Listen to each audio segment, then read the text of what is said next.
Goeienaand. Swaar kry is deel van ons lewe. Op een of ander tyd beleef almal in 'n mindere of meerdere mate swaar kry. Jy hoef nie alleen in jou swaar kry te voel nie. Dink maar aan die Bybelfigure.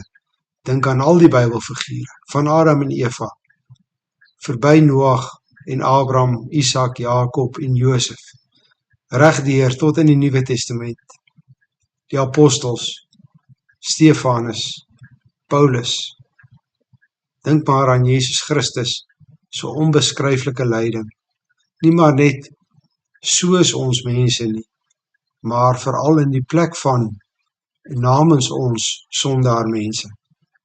Die digter van Psalm 119 dink na oor swaar kry in sy lewe en oor die Here se betrokkenheid daarbey. Ons lees van vers 76 af. Voordat ek swaar gekry het, het ek gedwaal, maar nou hou ek my aan u woord. U is goed en u doen goed, leer my u voorskrifte. En ook van vers 71 af.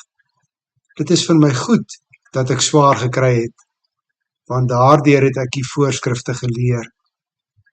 Die wet is vir my kosbaarder as 'n oorvloed van goud en silwer.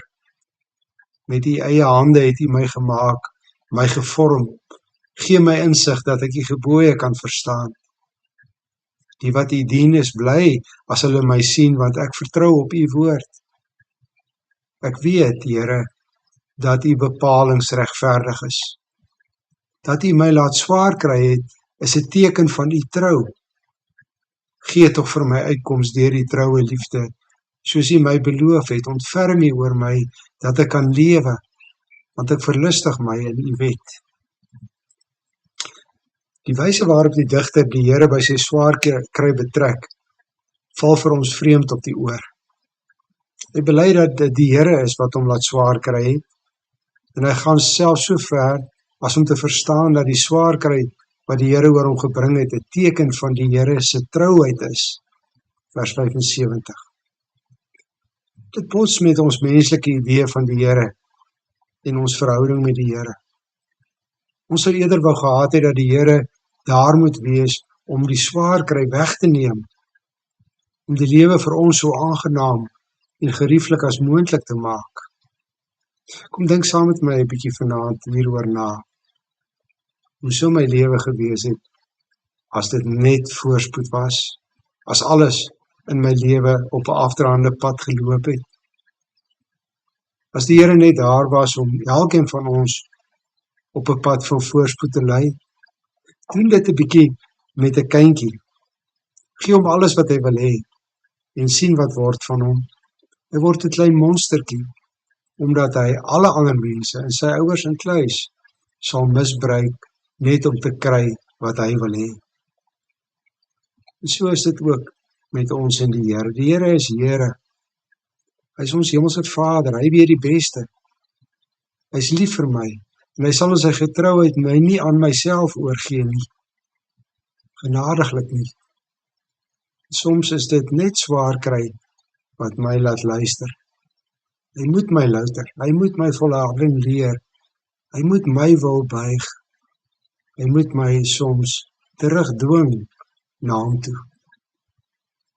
Die digter bely juis dat hy, voordat hy swaar gekry het, afgedwaal het, en dat hy nie die voorskrifte van die Here geken het nie. Hy het op sy eie koers gegaan.